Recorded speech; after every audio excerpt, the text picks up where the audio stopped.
What's up, good people? Angie here, educator, therapist, single mom who likes to blog about all things going on in her life, particularly in regards to finance, career, and self care.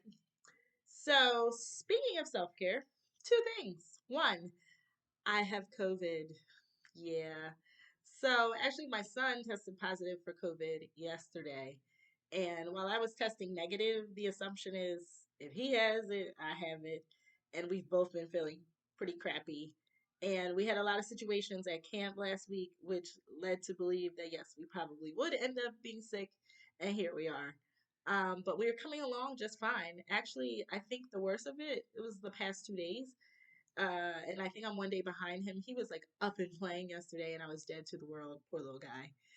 But this evening, got up, and was able to make him like a well balanced dinner again, and we're both feeling a lot better. I'd say I'm about 85% there. He's probably closer. He's like more like 95. But yeah. So thankfully, symptoms were mild. Just kind of felt like a flu. My symptoms were the same as when I got my shot, and I'm boosted.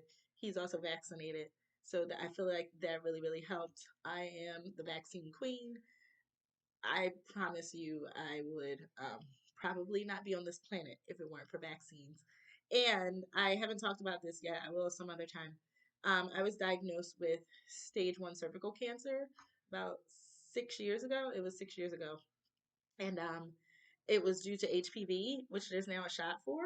I know if I would have gotten that shot, I am sure if it would have existed beforehand, I would have never had that. And I'd still have a uterus. But that's neither here nor there. I'm just to say I advocate for vaccines, and I hope that if you haven't been vaccinated and or boosted, that you will consider it, for the good of yourself, the good of humanity. Um, yeah, so that's just my little plug there. So today I want to talk to you about counseling because that is kind of my side job or my second career or the career that I'm planning on moving into. I don't know. But anyway, so in 2009, I got a master's degree in counseling. In higher education was the focus. So my intention at the time, I was 3 years into teaching, was to finish up that and go into higher education. So working at the college level, full time, in the counseling field. So in some type of office like academic advising or international studies, whatever the case may be at the college level. Well, that never happened. Excuse me, the COVID call. That never happened for many reasons. I was doing so well in K 12 education, and the interviews weren't working out the way I wanted them to in higher ed, so I just stayed in teaching in grade school. But as time went on, I never really lost the desire to be a counselor. So I decided finally, with everything that was going on with COVID and a move here, that I was going to go ahead and get licensed. Now, the process for getting licensed in the state of Pennsylvania is that you have to have a 48 credit master's degree, which mine was, from a KCREP accredited program, which is a program by the Psychological Association, American Psychology Association. Yeah, the APA. That basically says you meet the standards for counselors in the United States. So my program was, then you need 12 credits beyond that in a field closely related to counseling. So I have 12 extra credits in something that's to do with educational psychology. So I met that. Then you need 3,000 hours of supervised practice, which means you have to have someone who's already working in the field kind of overseeing you. You meet with that person however many times you need to. There's a specified amount of time, over the course of 2 years, to make sure that you are doing the proper things to become licensed and accredited. So I have done that. My counselor is wonderful. She's an art therapist. I'm sorry, my supervisor is wonderful. She's an art therapist. And I do pay her $75 a week to meet with her, so that I can become licensed myself and one day be her. Not necessarily in art therapy, but just in therapy in general. The beauty of it is that my school, this is another one of those beautiful perks of working at my school, said they would pay for me to go ahead and get that supervision. So they've been reimbursing me 80% to meet with her on a weekly basis, which recently stopped. My old boss was paying for it out of his budget, but he left. So June 30th, I decided, okay, I can finish this up for the rest of the year because the end. the intention is for me to be done by December. So I can finish up these hours paying her on my own. And I will have to see her less come August just simply because my hours are slowing down and my need for them is slowing down. So most of my hours, and hours are face to face. This is what counts as hours, face to face. Then things that have to do with other areas of counseling, like assessment. Um, I can't think of all of them right now, but there's 6 different areas in which you want to get this experience. So I get to do that at school. Oh, group work is one, group and psychodynamics with groups. That's one of the areas. And I do work with groups of students at school. I see students one on one, talking to them about feelings, teaching SEL. I do that quite a bit. So I've had a really huge opportunity to like meet those hours, and I have no doubt that I'll be finished, provided I pass the National Counselor exam, which is the certification exam that I have to take, and I'll be taking that in October or November, depending on when they give me the date to sit for it. It's coming up soon. I'll find out.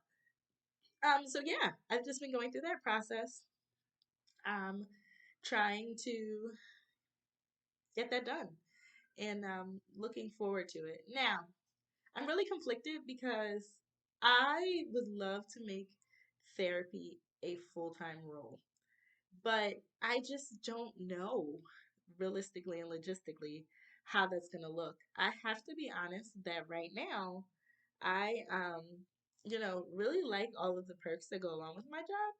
And I really like my salary. I'm comfortable with it. I'm comfortable with my duties.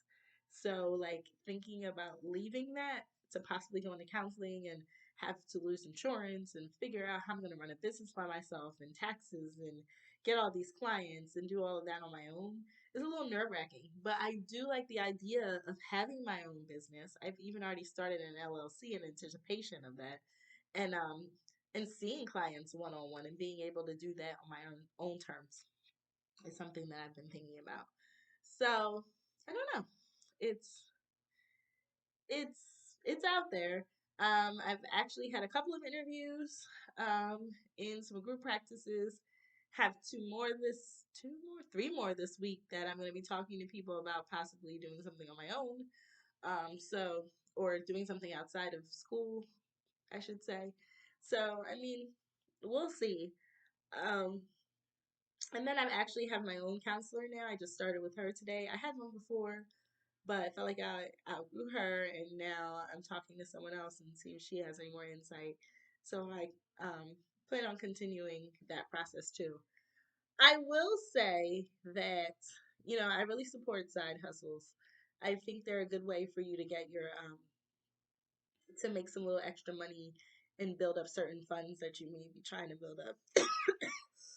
I had a side hustle working in higher ed for the longest time when I was younger as an adjunct professor. So, or an adjunct instructor. So I do support it. I just don't know if at this point in my life it's something that I want to do because I am trying to work on balance between having a kid.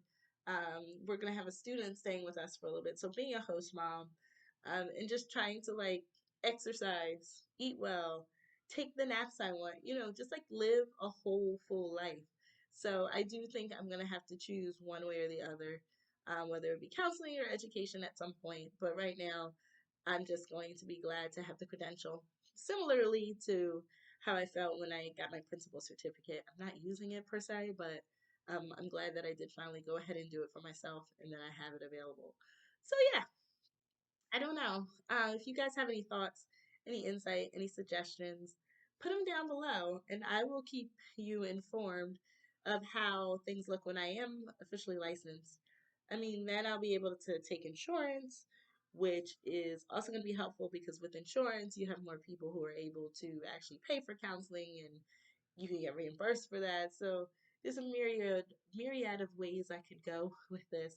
So in time, hopefully, I'll have some more clarity.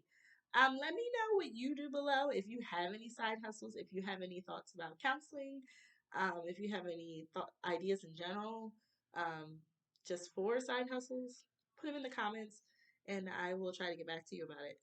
All right. So, in the meantime, keep it real, keep on living. Take care of yourself in whatever way that may be. And I'll see you next time for another video.